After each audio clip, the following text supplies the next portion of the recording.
Hello and welcome back. I am Lord Revonworc, and this is yet another half-assed, last-minute, creepy month special.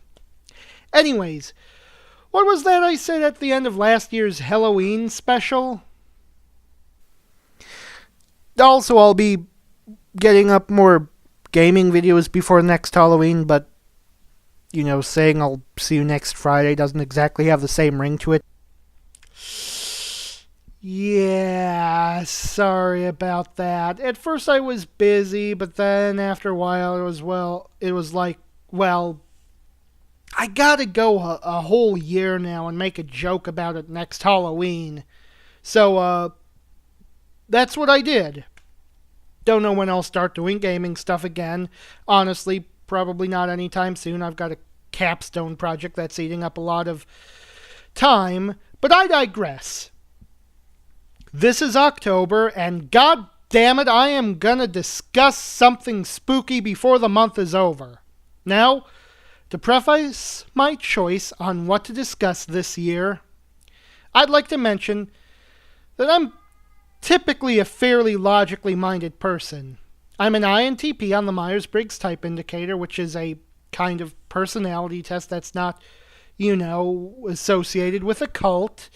And since INTP is the same personality type as Einstein, though don't get me wrong, I'm not saying I'm as smart as he was, you could probably guess that I tend to take an analytical approach to a lot of my thinking. I bring all this up because, as a longtime fan of creepypastas, I've always had this desire to examine the subjects of these stories in a more scientific manner. And apparently I'm not the only one who thinks so. Anyone familiar with internet-based horror literature can probably guess where I'm headed with this. SCPs. I'd imagine a lot of people out there only know of SCPs from the popular indie horror game SCP Containment Breach, or perhaps the less notable indie horror game SCP-087-B. But much like Slender, these games were based on pre-existing works. What are these pre-existing works, I ask myself rhetorically?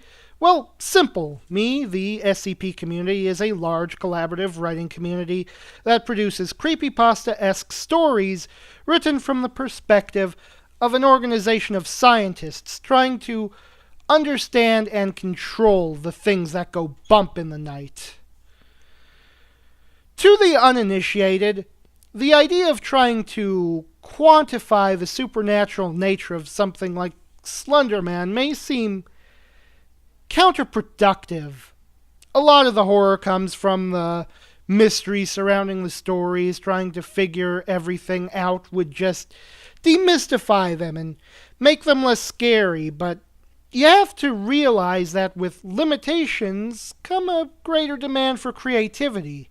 And the best writers of the SCP community are not only capable of creating an evocative story within a standardized format and clinical tone, but to use those limitations to make the story better than it could have been otherwise. Just take, for instance, this article, SCP-579, simply entitled Data Expunged.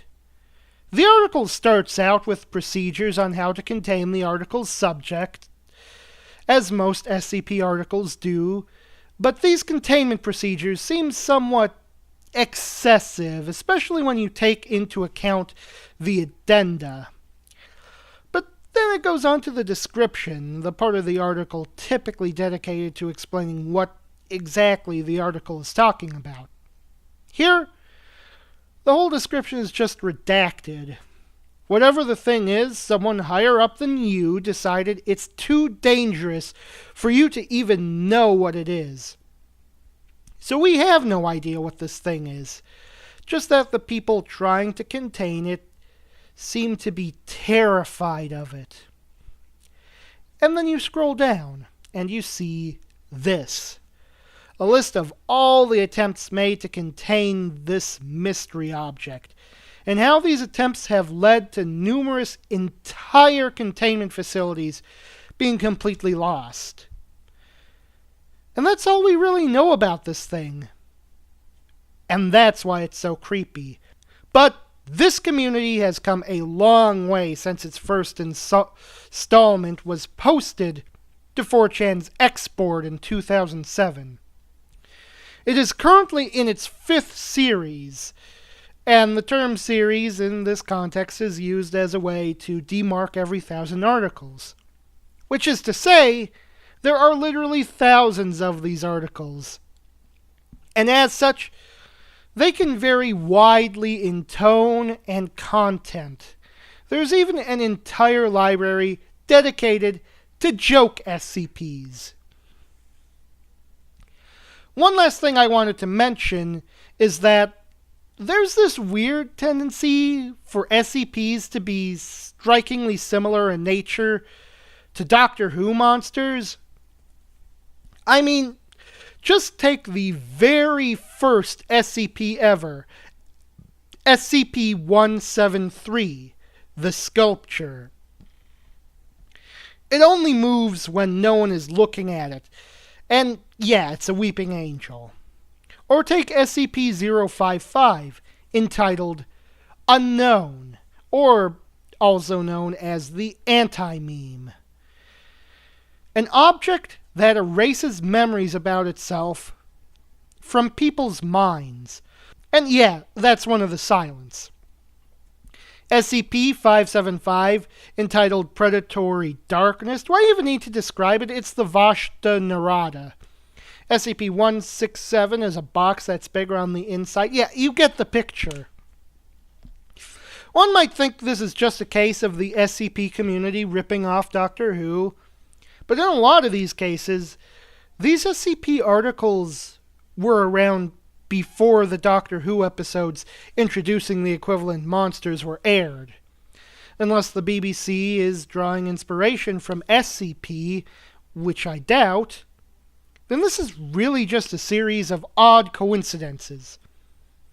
I also noticed that all of these SCPs were Series 1 SCPs.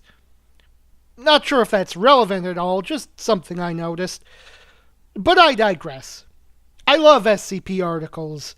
They've become so ubiquitous in my mind that I oftentimes find myself using SCP terminology in regards to fiction that has absolutely nothing to do with it.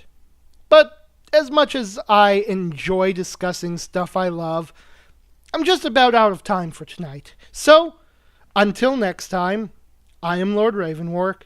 This has been great, and I will see you all next Hello-ween.